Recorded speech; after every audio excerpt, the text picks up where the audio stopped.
अस्सलाम वालेकुम फ्रेंड्स, उम्मीद करती हूँ आप सब लोग खैरियत से होंगे।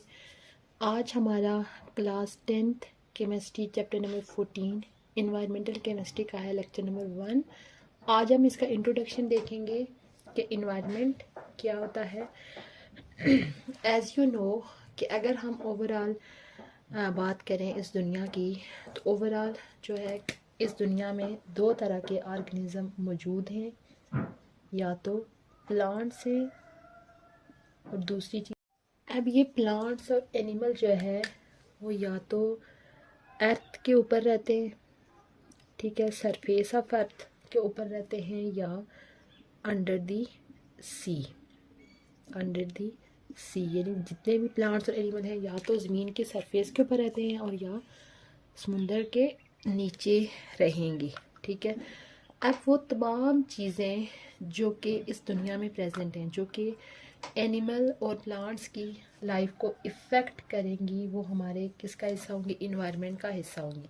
यानी वो तमाम चीज़ें जो कि लिविंग थिंग्स को असरअंदाज, उनके ऊपर असरअंदाज कर रही होंगी, यानी कि लिविंग थिंग्स के अराउंड जितनी भी उनकी सराउंडिंग है, all the surrounding surrounding around living things which affect the life of living things is known as environment। या दूसरे सेंस में आप इसकी एक और डेफिनेशन कर सकते हैं कि physical as well as biological world, यानी लिविंग थिंग्स के अराउंड फिजिकल इन्वायरमेंट या बायोलॉजिकल इन्वायरमेंट जो कि लिविंग थिंग्स के ऊपर असर रखता है, उसको क्या बोलेंगे? इन्वायरमेंट। अब हम देखते हैं कि इन्वायरमेंट के कौन से 3 कंपोनेंट हैं। कंपोनेंट ऑफ इन्वायरमेंट, अगर हम फिजिकल इन्वायरमेंट की बात करें, फिजिकल इन्वायरमेंट में क्या क्या चीज़ें आ सकती हैं? सॉइल आती है, यानी ज़मीन जिसके ऊपर ऑर्गेनिज्म रह रहे हैं। उसके अलावा वाटर बॉडीज़ हैं, यानी कि वाटर बॉडीज़ में आ सकते हैं सी, रिवर, पाउंड्स, ये चीज़ें आती हैं। और उसके बाद फिज़िकल इन्वायरमेंट के अंदर तीसरी चीज़ क्या आती है? एटमॉस्फेयर, हवा, जिसके अंदर ऑर्गेनिज्म क्या कर रहे हैं? सांस ले रहे हैं।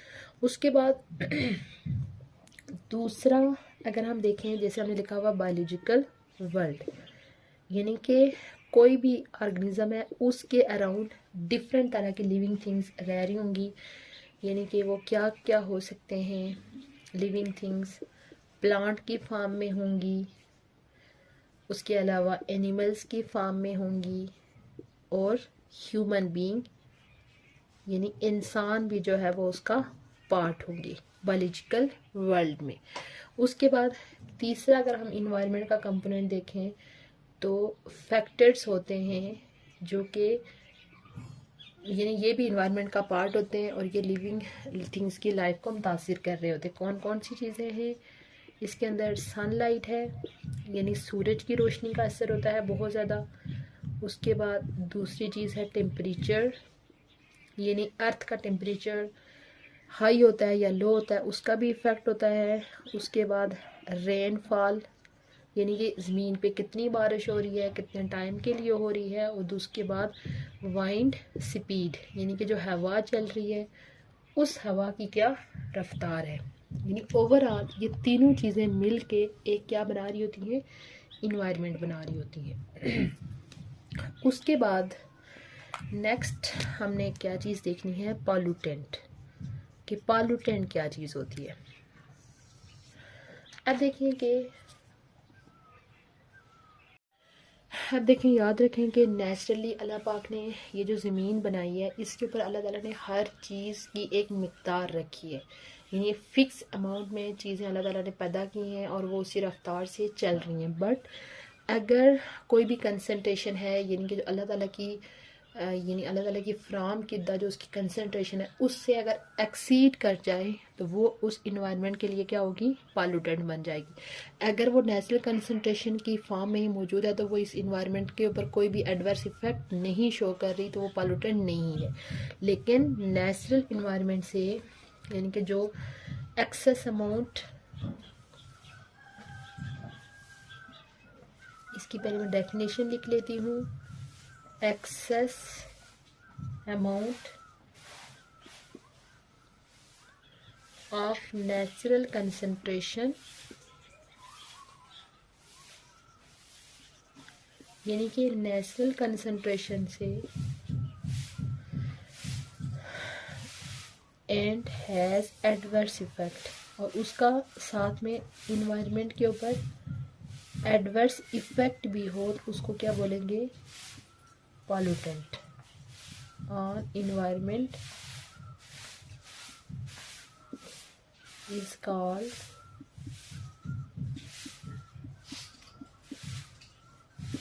पॉल्यूटेंट। कैसे, सपोज कि हमारी फ़ज़ा के अंदर नेचुरली जो होती है नाइट्रोजन की कंसनट्रेशन होती है वो 79% होती है, 21% ऑक्सीजन होती है और 0.04% कार्बन डाइऑक्साइड और इसी तरह बाकी गैसें हमारी फ़ज़ा में प्रेजेंट होती है। ये नेचुरल उनके अमाउंट है। बट इनमें से कोई भी अमाउंट जो ये फिक्स अमाउंट प्रेजेंट है उससे अगर एक्सीड कर जाए तो वो इस माहौल के ऊपर जो है वो बहुत बुरा असर डालेगी, तो वो क्या बन जाता है इस माहौल के लिए, पॉल्यूटेंट। अब ये जो एक्सेस अमाउंट हो जाती है ये होती किस वजह से है, ड्यू टू ह्यूमन एक्टिविटीज़ यानी इंसानी सरगर्मियों की वजह से कोई भी चीज़ें जो नेचुरली प्रेजेंट हैं उनकी कंसंट्रेशन उससे एक्सीड कर जाती है। कैसे कि अब आप देखें कि मुसलसल लोग, अगर हम देखें कि ओवरऑल इस दुनिया में गाड़ियों की तादाद देखें तो गाड़ियों का जो यूज़ है वो मुसलसल इंक्रीज़ होता जा रहा है। पहले लोग पैदल चलते होते थे बट अब थोड़े से सफ़र के लिए भी लोग पैदल नहीं चलते, गाड़ियों का यूज़ करते हैं। जितनी गाड़ियाँ यूज़ होंगी उनसे धुआं निकल के फ़ज़ा में जाएगा, उस धुएं से कार्बन डाइऑक्साइड की कंसनट्रेशन मुसलसल क्या होती जाएगी, इंक्रीज़ होती जाएगी। उसी तरह फैक्ट्रीज़ के अंदर से निकलने वाला धुआं भी माहौल को आलूदा कर रहा है। यानी इंसानी एक्टिविटीज़ की वजह से जितनी भी चीज़ें होती हैं वो अपनी नेचुरल कंसनट्रेशन से क्या कर जाती हैं, एक्सीड कर जाती हैं और वह माहौल के ऊपर बुरा असर डालेंगी, तो वो माहौल के लिए क्या बन जाती हैं, पॉल्यूटेंट। नेक्स्ट हम देखते हैं कि पॉल्यूशन क्या होती है, कि ये जो हार्मफुल सब्सटेंस हैं जो कि बहुत टॉक्सिक होते हैं और जहरीले होते हैं, इनकी इन्वायरमेंट के अंदर एडिशन और ऐड होने के बाद इन्वायरमेंट में इन लिविंग थिंग्स के ऊपर बहुत ज़्यादा उनका बुरा असर होना क्या कहलाता है, पॉल्यूशन कहलाता है। और वो हार्मफुल सब्सटेंस जो कि इन्वायरमेंट के अंदर ऐड होकर हार्मफुल इफ़ेक्ट क्रिएट कर रहे होते हैं उनको क्या बोलेंगे, पॉल्यूटेंट बोलेंगे। जैसे कि यहाँ से मैं ऑलरेडी इसकी डेफिनेशन एक्सप्लेन कर चुकी हूँ। जैसे मैंने आपको बताया कि कोई भी चीज़ पॉल्यूटेंट तब बनेगी जब वो नेचुरल कंसंट्रेशन से उसकी जो अमाउंट है वो वर्ल्ड में इंक्रीज़ कर जाएगी। जैसे कार्बन डाइऑक्साइड के बारे में मैंने आपको बताया कि कार्बन डाइऑक्साइड की जो नेचुरल कंसंट्रेशन है फ़ज़ा में वो 0.04% होती है, बट ये अमाउंट जब यहाँ से इंक्रीज़ कर जाएगी ह्यूमन एक्टिविटीज़ की वजह से तो ये कार्बन डाइऑक्साइड उस टाइम क्या बन जाएगा, एक पॉल्यूटेंट बन जाएगा। इसी तरह आप देखें कि फर्टिलाइज़र का यूज़ किया जाता है। फर्टिलाइज़र का यूज़ क्यों किया जाता है, क्रॉप्स की इंक्रीज़ कर, फर्टिलाइज़र का यूज़ क्यों किया जाता है, क्रॉप्स की यानी फसलों की ईल्ड को इंक्रीज़ करने के लिए यूज़ किया जाता है। लेकिन जब ये फर्टिलाइज़र को हम उनकी जो नॉर्मल कंसंट्रेशन है उससे ज़्यादा यूज़ करेंगे तो फर्टिलाइज़र क्या बन जाएंगी, एक तो यानी क्रॉप की ईल्ड को इंक्रीज़ करने के साथ साथ ये भी क्या बन जाएंगी, एक पॉल्यूटेंट बन जाएंगी और माहौल के ऊपर बहुत बुरा असर डालेंगी।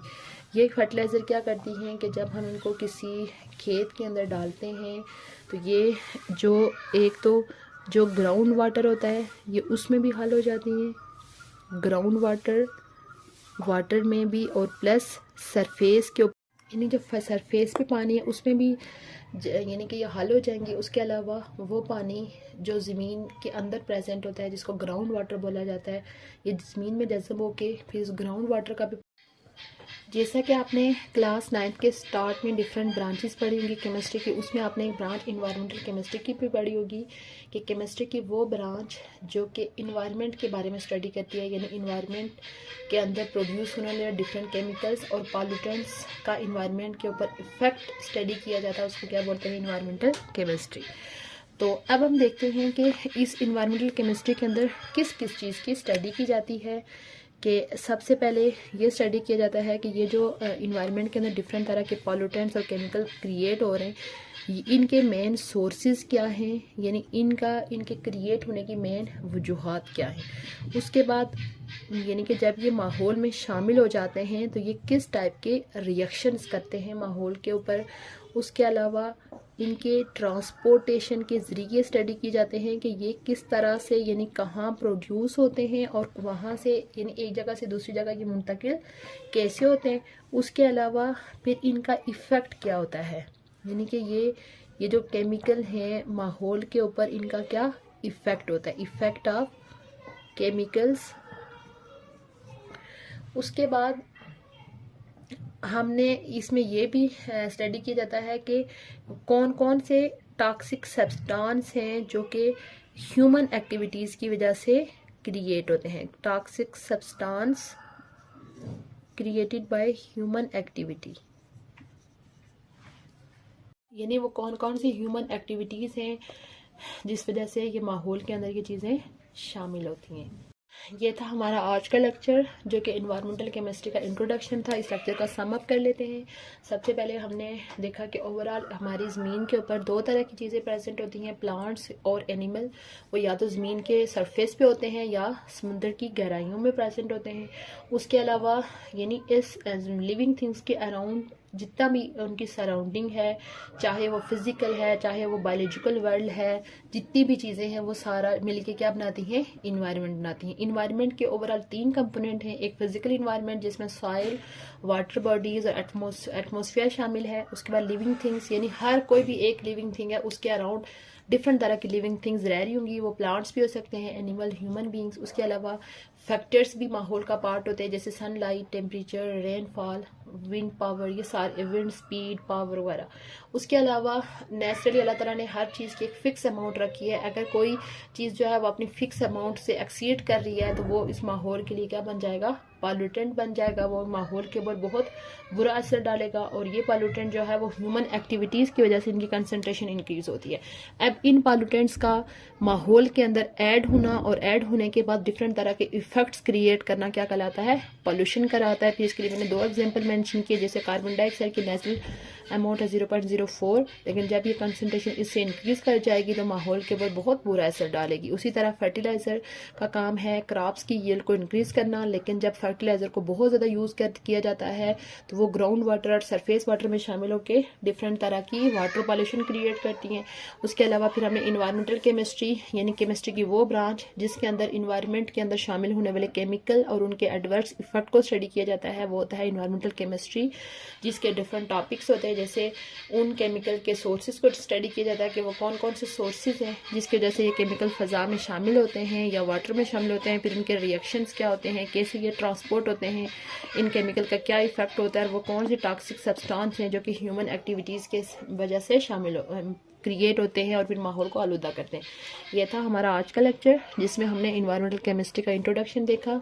उम्मीद करती हूँ आपको आज का लेक्चर अच्छा लगा होगा। इंशाल्लाह बहुत जल्द न्यू टॉपिक के साथ हाजिर होंगी। तब तक के लिए अल्लाह हाफ़िज़।